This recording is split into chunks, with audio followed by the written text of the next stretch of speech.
Okay, hi, back for week 2, and I'm doing just this super short little video on why we're gonna do scene lists or beat sheets. Okay, just a little quick, it's faster to tell you than it is to type it all out and try to make it make sense. If I make a mistake here, I can just do it over, you know, it's like no big deal. And I feel like I've got a piece of hair. Anyway, so the reason, and remember, the point of this class is to supercharge your writing, to get it going fast and furious and get it down, get it accomplished, because sometimes you just need to get that work done. And so this is why this thing is so helpful. I learned about using scene lists from Katie Weiland in her Outlining Your Novel book. And I really, to be honest, I thought it was kind of silly. But I decided to try it once. It's not, what's it gonna hurt to try it once, right? Right? So I tried it. And what I found is that when I take the time to do it, if I have all that stuff planned out, and when I take that time to do it, my writing goes 10 times faster. I know exactly what comes next. I don't have to try to think about what I have to set up for this thing down the road or anything, because I can see it. And I can be like, oh, this is gonna happen in 3 scenes. I need to foreshadow it here. It's so much easier, it's so much faster. A beat sheet works pretty much the same way. I mean, you don't need anything majorly. I'll leave links so that you can know what I'm talking about each. But you don't need anything major. It doesn't have to be incredibly detailed. You don't need more than a sentence just to say, this is what's gonna happen in this scene. And half the time, mine aren't even sentences. And my scene list is my Scrivener file. And I'll insert a picture of that here in a second. But that's what I do, and I can just look at it going done. I know what's coming. And so how I do that is I use the 7, 10, depending on how you want to look at it, point outline structure, and I start with hook. I write down what the hook is. Then I write down the inciting event. Then I write down the midpoint. I know what's going to happen in the middle.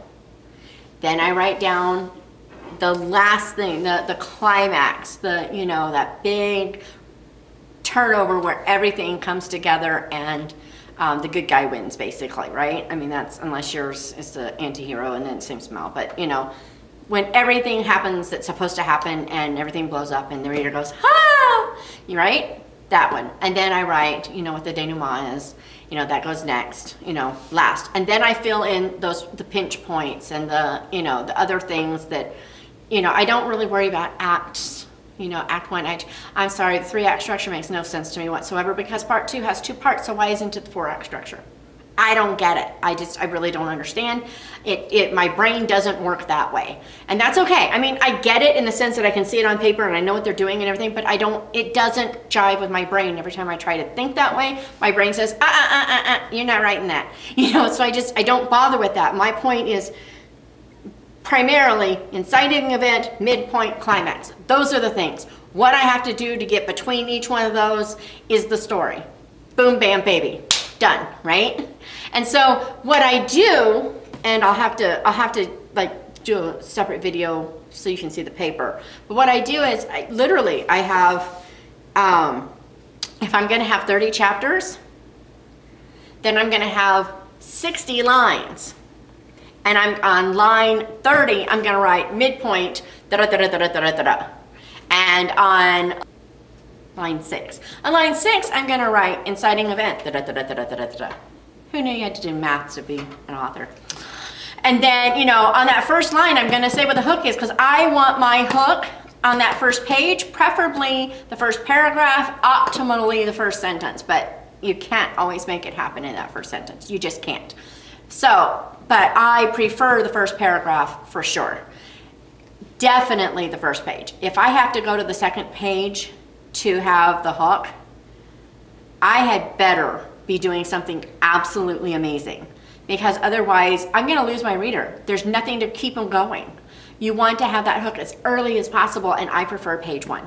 It's just my thing. Paragraph 1 is best. Optimal is that first line. When I can get it in the first line, I am really, really happy. Okay, and so I put that there, and then, at the 90% mark, which, what's 90% of 60? I don't know, and I don't want to think about it. Probably 50 or 55, something like that. But anyway, I'm gonna put that climax and everything that's supposed to happen there, and all the big, whatever. And then I'm going to put in, I'm gonna vary, but I'm gonna go, okay, well, I'm gonna want somewhere around here, I'm gonna want this twist here, and I'll put in whatever that twist is gonna be, and I'll do the same up here between the first two. And I do those things because then I can start filling in the scenes of things that I want to happen. And once I have that scene list and I plug that into Scrivener, it's really fast. One of the biggest time wasters for authors, in my opinion, is having to think about what they're going to write next. When you've got it all on your Scrivener screen and you look at it and you go, ding. Okay, when you've got that, you sit down and you just finished the last scene. Well, the next scene tells you what it's about. If you've got notes about it, you've already pasted them in there. So you open it up, you read through your notes, and you start typing. If you don't know what you're going to write next, but you have an idea of where you got to go, you've got to think about this. And I'm not talking about major outlining here, okay? I'm not a major outliner. I do not outline like Hay Weiland. I don't. I use her methods as a way to frame my outlining process, but I swear she writes 4 books just before she even starts to write her novel. And that's how it works for her. I mean, that's how my brain sees it. I'm sure it's not really how it is, but that's how my brain sees it when I see all that she does. And I'm just like, I am impressed. I am so impressed. And I could never do it. I would never get anything done.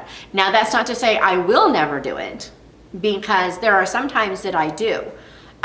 Usually more over a series, or if it's been a long time since I've worked on a series and then I come in and I do another one. Sometimes for that I have to, go back and do a full, bigger, richer outline, so I make sure I don't miss things, don't forget things, because those little details that you remember that you add into the next one, the readers notice it and they love it. And I want to make sure I give them that. I mean, that's why I write to give them those things. So this week, our main thing is to figure out what we're going to be doing in it, all the fun little cool hats that we're going to put in that thing. There you go, Clark. All those fun things. And we're going to get them in order so that when we get started next week on NaNoWriMo, when that clock turns over, we know exactly what we're going to write. And then we'll get started on dialogue, but that's next week. This week, let's focus on getting this done. And you guys have to help me because I don't know what I'm writing about yet. I know a little bit because you've been talking, but we're gonna have to nail down what I have to write, because otherwise I'm just gonna do legends and that's not gonna be any fun for you. So come on, let's get this going, all right? I will see you later.